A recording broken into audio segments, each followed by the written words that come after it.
무명 시절 없이 이 스타덤에 바로 오른 이 스타가 바로 백일섭 씨였어요. 그 젊은 시절에 별명이 정말 대단한데 명동의 카사노바. 명동의 빗자루라는 별명이 있을 정도로 바람처럼 그냥 자유롭게 다니고 그냥 다 거리를 다 휩쓸고 다니는 이런 엄청난 인기인이었던 거예요.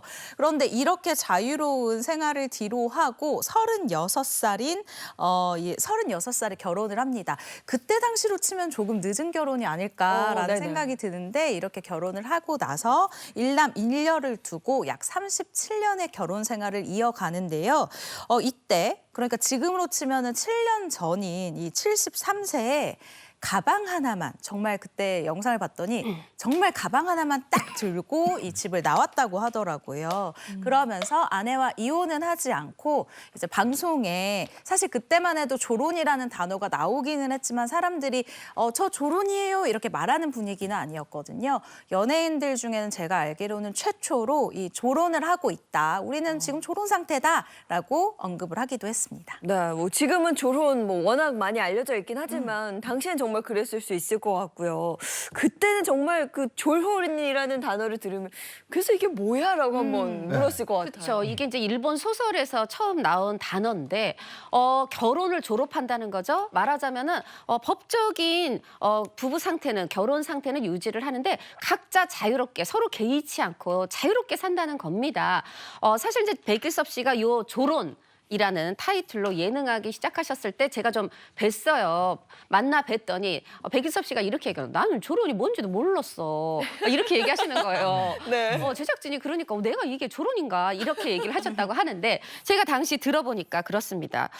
조론의 뜻이 뭔지도 몰랐지만 그래서 특별한 계획도 없고 뭐 계기도 없고 그냥 언제부턴가 뭔가 이렇게 왜 다 이렇게 사실 세월이 지나다 보면 집안이 모계 사회가 되잖아요. 엄마 위주로.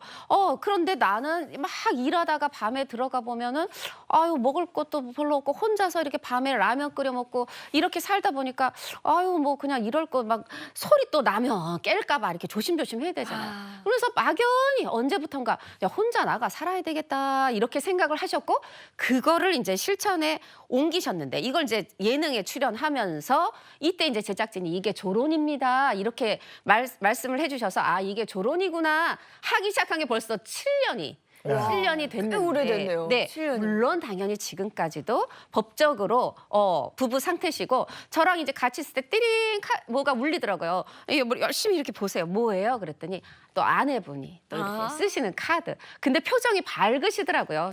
그래서 사이 아직 괜찮으시구나 했습니다. 이런 사연도 있을 거고 그 굳이 조론을 선택한 또 다른 이유는 뭐가 있을까요? 부근한 모습으로 오랫동안 안방극장을 지켜온 백일섭 씨가 조론을 선택할 수밖에 없었던 이유에 대해선 백일섭 씨의 입을 통해서 직접 한번 들어보실까요? 같이 살고 서로 예의도 지켜가면서 그렇죠. 정답게 살면은 같이 사는 게 네, 그렇죠. 어쩔 나는 그럴 수 없는 게 그게 성격상으로 처음부터 그렇게 매력이었기 때문에 다시 돌이킬 수도 없잖아요. 우리 아들한테 너 엄마한테 잘해라. 지금도 얘기해 술 한잔 먹고. 나하고는 그렇지만 너는 네 엄마한테 잘해라.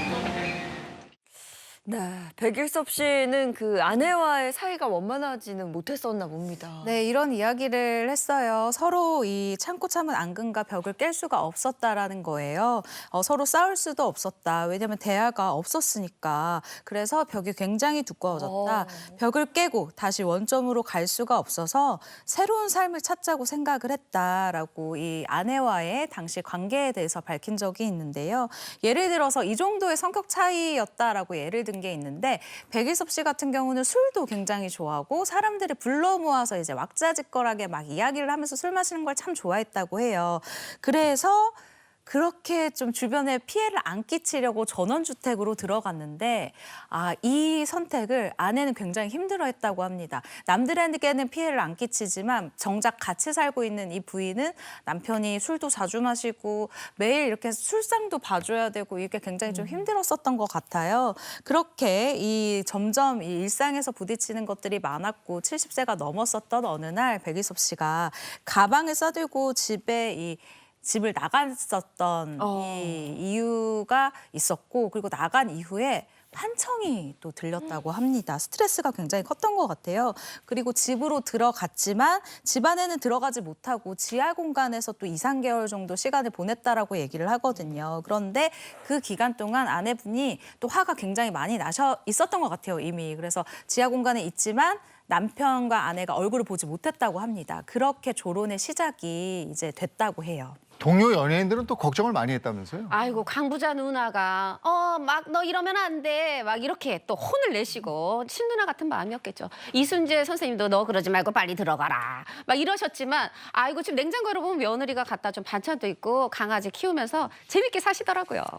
근데 괜찮으시대요? 네, 주변 반응은 싸늘했지만 백일섭 씨는 혼자 지내는 지금이 대체적으로 만족스럽다고 합니다. 먹고 싶은 요리를 해먹지 못하는 단점은 있지만 불고기나 뭐 해먹고 소주 한잔 하고 싶으면 뭐 그 정도라면서 지금 혼자 사는 라이프를 잘 즐기고 계신 것 같습니다. 네, 만족감은 느끼지만 그래도 그 와중에 혼자 뭔가 다 감당해야 되는 그런 어려운 순간도 있을 텐데. 역시나 건강이죠. 아프면 서럽잖아요. 한 4년 정도 이 몸 전체를 치료받으면서 힘든 시간을 보냈다고 하는데 이 백일섭 씨가요. 장장 6시간 30분 동안 이 대수술을 받은 적이 있어요. 몇 년 뒤에는 이 왼쪽 무릎에 인공 관절 삽입 수술을 받은 적도 있는데 사실 백일섭 씨의 이 무릎 상태가 2013년 한 예능 프로그램을 출연해서 봤을 때도 손가락으로 누르면 푹 들어갈 정도로 부어 있었거든요. 네. 그렇게 관절염으로 굉장히 좀 고통을 받았었던 시간도 있습니다. 그래.